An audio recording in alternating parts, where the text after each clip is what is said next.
이 검찰 개혁 얘기를 해보는 거죠. 그렇습니다. 먼저 이 검찰 개혁 얘기하기 앞서서 오늘 1부부터 제가 전해드렸던 소식이 하나 있었습니다.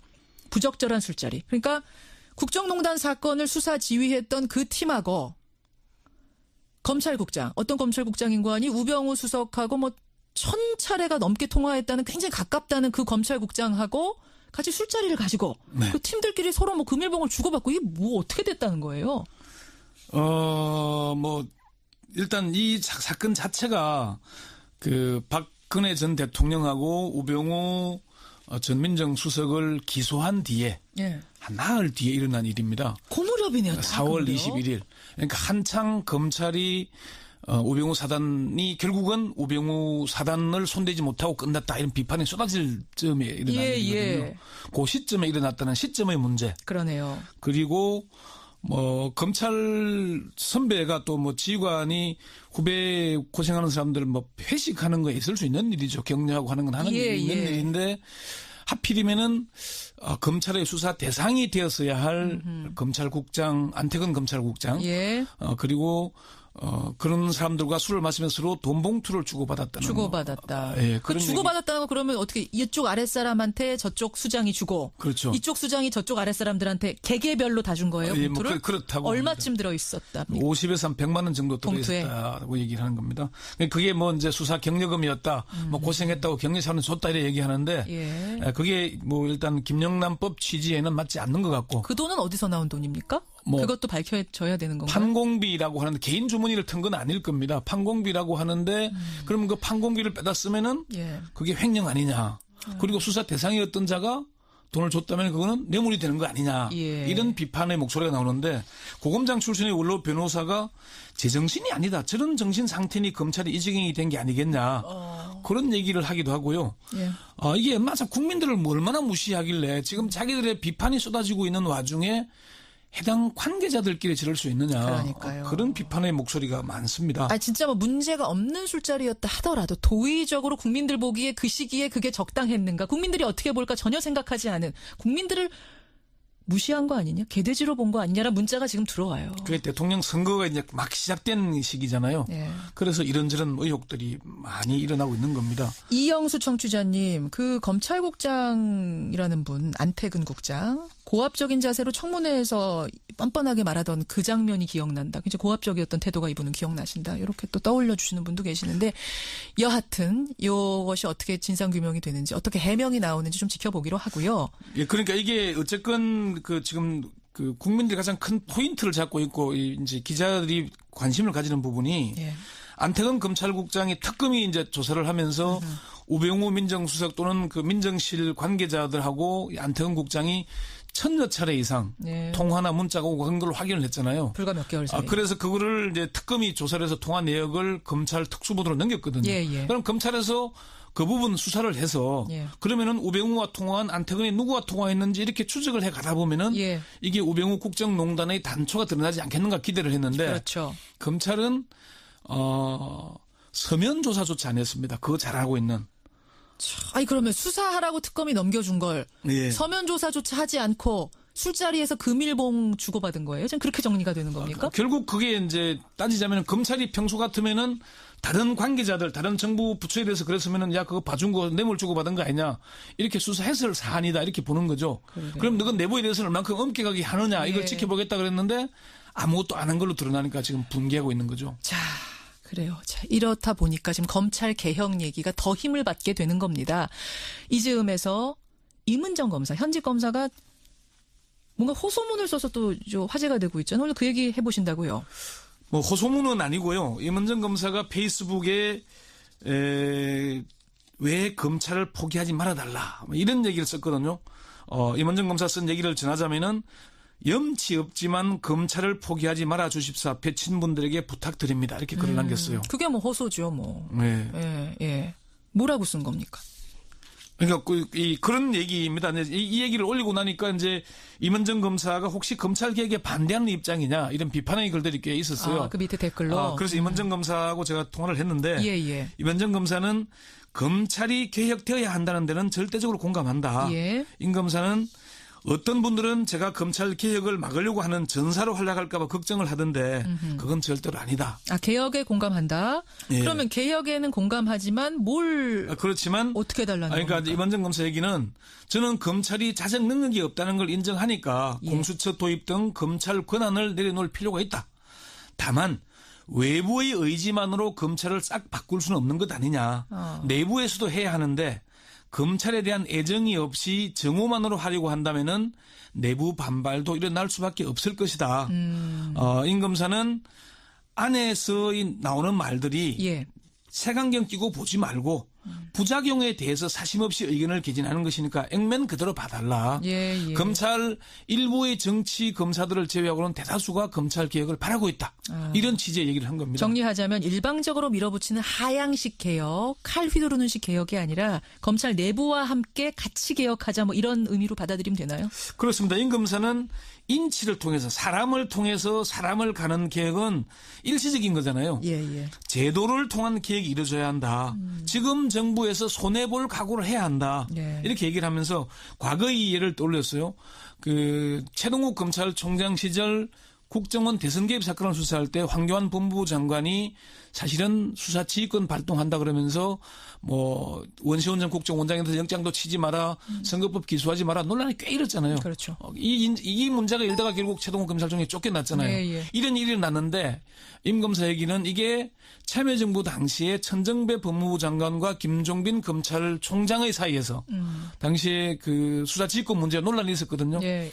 그때 분명하게 법무부 장관의 검찰총장 지휘는 서면으로 하도록 명시했더라면은 황교안 장관이 그렇게 할 수 있었겠느냐. 제도로 돼 있었다. 규정돼 있었다면. 그래서 제도로 바꿔야 된다. 그걸 바라는 것이다. 그렇게 설명을 했습니다. 그래요. 이게 그래서 검찰 내부의 지지를 받는 검찰 내부도 개혁을 바라니까 검사들인들 정치 검찰로 지탄 받으면 기분 좋을 리는 없잖아요. 그렇죠. 그 부분을 분명히 하자는 것이고 이상민 민주당 의원도 법사위원장을 지냈는데 개혁의 추동력을 발휘하기 위해서는 검사들을 설득하고 공감을 끌어내야 한다. 개혁을 하고자 하면서 비용만 더 들어가고 갈등만 증폭된다면은 개혁에 무슨 의미가 있겠냐 그런 얘기를 했거든요. 그런 취지의 얘기입니다. 그래서 임 검사는 페이스북에 그런 얘기를 했어요. 우리 검찰을 대통령을 위한 검찰을 위한 검찰이 아니라 대한민국의 검찰로 바로 세울 의지와 선한 지혜를 가진 법무부 장관과 검찰총장이 왔으면 좋겠다. 정치 검찰의 오욕은 출세의 대가를 받는 일부 정치 검사들을 제외한 대부분의 검찰 구성원에게도 너무나 치욕스럽고 고통스러워서 벗어 던지고 싶은 행구에 불과하다. 그렇죠. 그런 얘기를 한 겁니다. 그럼요. 좋은 검찰 왜 없겠습니까? 좋은 검사가 왜 없겠습니까?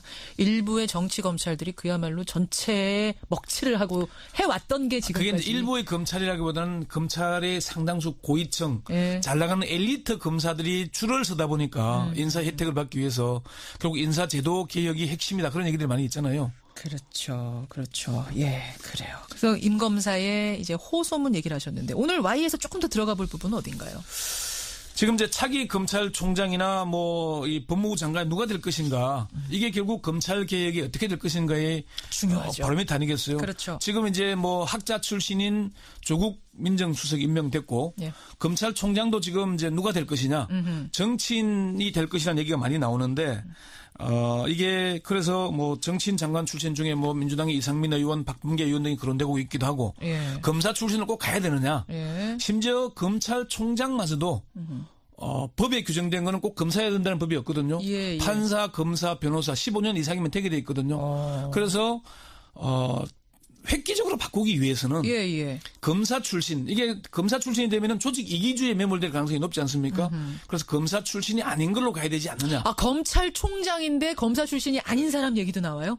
그게 법에는 가능하게 돼 있습니다. 와, 아직도 파격적인 건데. 아직도 그런 적이 없기 때문에 심지어 조홍천 의원도 검사 출신인데 이번에는 좀 파격적으로 이상적인 이론을 갖고 있는 사람이 가서 완전히 좀 바꿀 필요가 있다. 체질을 바꿀 필요가 있다. 그렇게 되면 외부에서 그렇게 들어가면 조직을 너무 몰라서 혹시 또 잘못 바꿀 가능성 없겠느냐라는 부작용도 우려는 해볼 법한데. 부작용이 우려되죠. 그래서 아마 상당히 시간이 좀 꽤 걸리지 않느냐. 그래서 법무부 장관, 검찰총장, 하마평이 법조계에서는 오고 내리고 있지만은 예. 청와대 주변에서 아직 나오지 않고 있는 이유 아닌가 그렇게 봅니다. 그렇군요. 한 분이 문자 주셨어요. 네. 그 아까 전에 우리 술자리요. 네. 그 부적절한 술자리. 그게 차기 검찰총장 선임을 위한 어떤 그런 자리는 아니었습니까? 라는 의혹의 문자 주셨는데 이게 뭐 가능성이 어쨌건 있습니까? 이영렬 서울중앙지검장이 문재인 대통령이 민정수석일 때, 비서실장일 때 예. 사정비서관을 했거든요. 예. 그 인연 때문에 총장 후보군으로 거론은 되고 있어요. 그런데 법무부 검찰국장은 당연직 총장 추천위원입니다. 예. 그래서 그런 혹시 짬짬이 거래 의혹이 되는 건 아닌가. 그래서 이런 얘기가 그런 나오는 의혹들도 거군요. 제기되고는 있죠. 어쨌든 해명이 필요해 보이네요. 예. 해명이 아니라 수사가 필요하다는 지적이 많습니다. 이건 수사가 필요한 네. 정도의 술자리였다. 어떻게 생각하십니까? 권영철 선임 기자. 수고하셨습니다. 네. 술자리였다 하더라도 도의적으로 국민들 보기에 그 시기에 그게 적당했는가? 국민들이 어떻게 볼까 전혀 생각하지 않은 국민들을 무시한 거 아니냐? 개돼지로 본 거 아니냐라는 문자가 지금 들어와요. 그게 대통령 선거가 이제 막 시작된 시기잖아요. 예. 그래서 이런저런 의혹들이 많이 일어나고 있는 겁니다. 이영수 청취자님, 그 검찰국장이라는 분, 안태근 국장, 고압적인 자세로 청문회에서 뻔뻔하게 말하던 그 장면이 기억난다. 이제 고압적이었던 태도가 이분은 기억나신다. 이렇게 또 떠올려 주시는 분도 계시는데 여하튼 이것이 어떻게 진상규명이 되는지 어떻게 해명이 나오는지 좀 지켜보기로 하고요. 예, 그러니까 이게 어쨌건 지금 국민들이 가장 큰 포인트를 잡고 있고 이제 기자들이 관심을 가지는 부분이 예. 안태근 검찰국장의 특검이 이제 조사 우병우 사단이 결국은 우병우 사단을 손대지 못하고 끝났다 이런 비판이 쏟아질 점에 일어나는 일이거든요.